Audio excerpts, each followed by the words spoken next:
For example, we have in the Old Testament where God abrogates the title Baal from himself. And the reason why... Nope.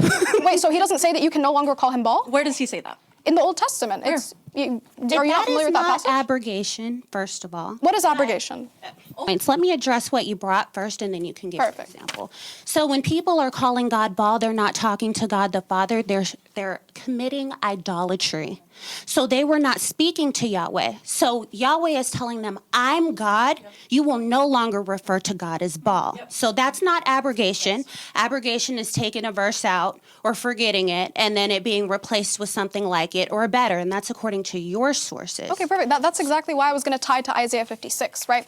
So Isaiah 56, God is speaking to his people, and he says explicitly that I will give you guys a name better than sons and daughters, right? So let me ask you, what is the name better than sons and daughters that Isaiah 56 is speaking about? How is that relevant? We only see any reference to that in Hosea, and he's specifically correcting that. He said, you will no longer call me Baal. Do you know who Baal is? Yeah, I believe that was a false god that the Canaanites worshipped, correct? Yes, and they were a false god that they were doing sex orgies with. Do you believe that at any point in time that God, Yahweh, the Father, was okay with? No.